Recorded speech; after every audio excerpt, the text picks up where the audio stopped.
네, 안녕하세요. 청필직입니다.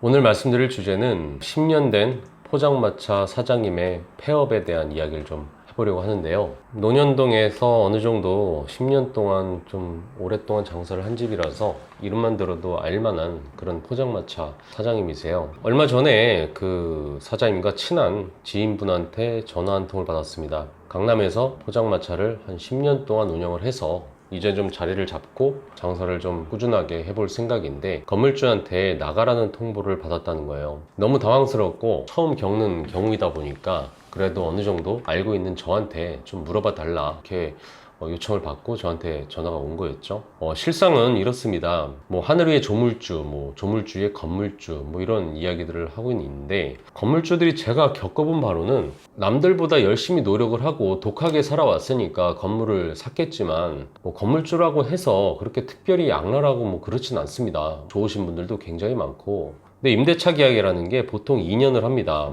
계약 기간을 정한다는 것은 임대료는 건물주의 수익과 관련이 있기 때문이에요.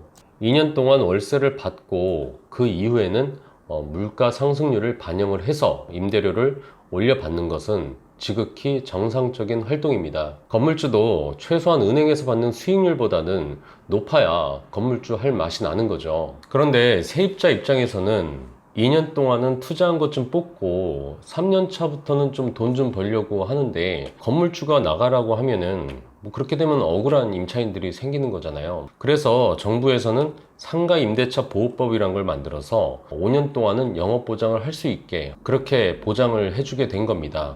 결과적으로 상가 임대차 보호법에 따라서 5년이 다 되고 지나고 난 다음에 건물주가 나가라고 하니까 이건 일단 뭐 법적으로도 안 나갈 수가 없게 된 거죠. 억울해서 못 나가겠다고 하면 건물주가 뭐 그냥 끌어내지는 못해요. 아무래도 개인 재산이 거기 들어가 있는 거니까. 근데 못 끌어내더라도 소송으로 가게 되면은 둘 다 정말 피곤한 몇 년을 보내게 됩니다. 근데 사람이라는 게 5년 정도 그렇게 5년 10년 그렇게 월세도 안 밀리고 서로 얼굴 봐가면서 그렇게 살고 그간의 정이 들만도 한데 이렇게 무자르듯 딱 나가라고 통보를 하는 거, 사실 이건 그렇게 쉬운 건 아니거든요. 여기에 바로 기술자가 끼어들게 된 겁니다. 보통 컨설팅이라는 이름으로 활동을 하는 사람들인데 본래는 창업에 관한 전문가로서 경험이 적고 무지한 예비 창업자들에게 정확한 정보와 그거를 제공함으로써 시행착오를 줄여주는 역할을 하는 그런 컨설턴트들이 전국에 많이 있습니다. 근데 간혹 가다가 날파리 같은 컨설팅이라는 이름의 기술자가 여기에 끼어들게 된 거죠. 보증금 5천에 월세 200만 원으로 5년에서 10년 동안 그렇게 열심히 일해서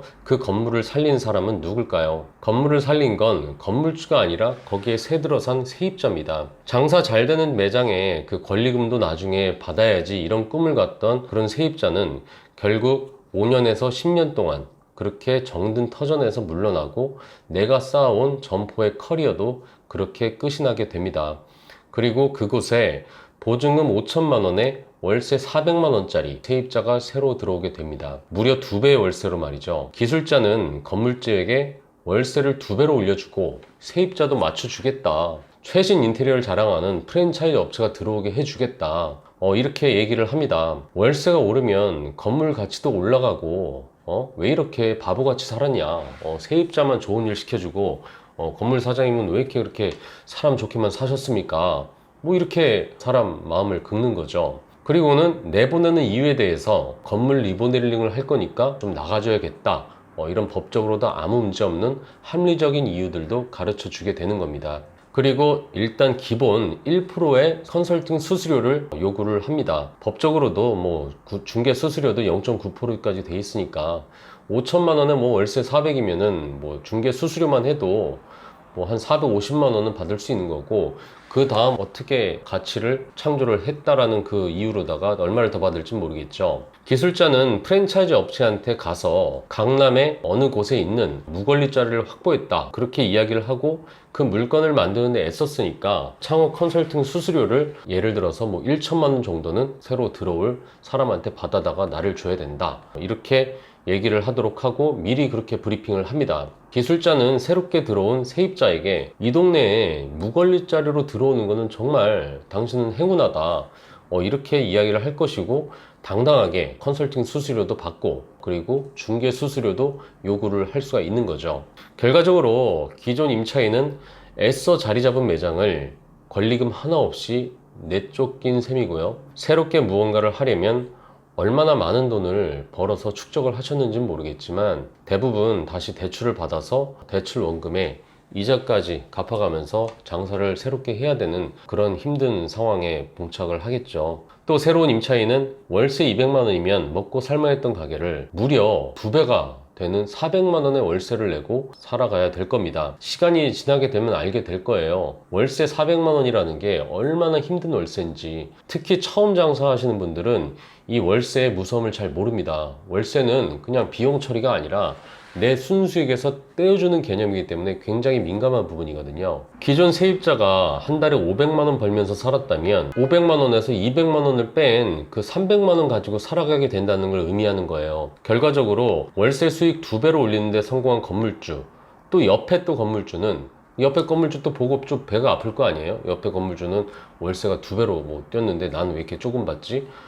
그렇게 되면 또다시 기술자가 필요할 것이고, 시간이 지나서 그 골목 상권은 전체적으로 월세가 다 높아지게 되는 겁니다. 그리고 그렇게 새롭게 들어온 세입자는 값싼 가격에 가성비 좋은 음식을 팔아서는 그 월세를 감당할 수 없다 보니까 아무래도 손님들에게 합리적인 금액의 음식을 내놓지 못하게 되겠죠. 그러면 점점 손님들도 떠나게 되고, 그러면 결과적으로 누구도 돈을 벌지 못하는 그냥 그저 그런 상권으로 점점 변모를 하게 되는 겁니다. 그게 바로 요즘 문제가 되는 뭐 젠트리피케이션 뭐 이런 단어들도 있고요. 새롭게 형성됐다가 건물 가격이 치솟으면서 점점 월세가 올라서 손님들에게 사랑을 못 받는 그런 죽어가는 상권, 그렇게 변모를 하게 되는 겁니다.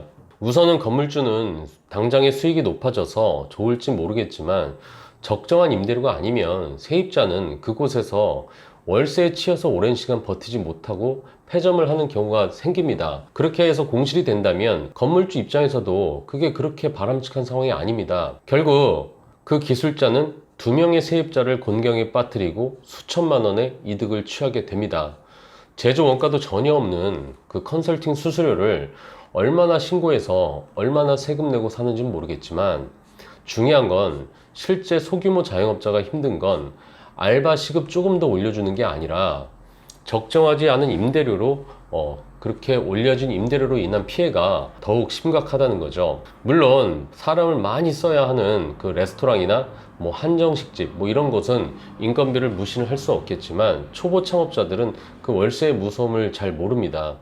장사를 좀 해본 사람들은 바로 아시는 부분들이죠. 그래서 그 어마무시한 신축 건물, 무권리짜리라고 하면서 높은 임대료를 감당해야 되는 그런 신축 건물들 들어온 세입자들, 그분들은 사실 몇 번씩 망해 나가는 꼴을 보게 되는 겁니다. 마음 같아서는 정말 욕 나오는 그런 기술자들이지만, 그만큼 초보 창업자분들이 조심해서 물건을 확인하시고요, 주변 시세도 확인하셔서 이렇게 들어오는 그런 경우가 안 생겼으면 좋겠습니다. 그리고 그렇게 쫓겨나는 세입자가 없어지는 그런 날이 왔으면 좋겠습니다. 이상 청풀직이었습니다.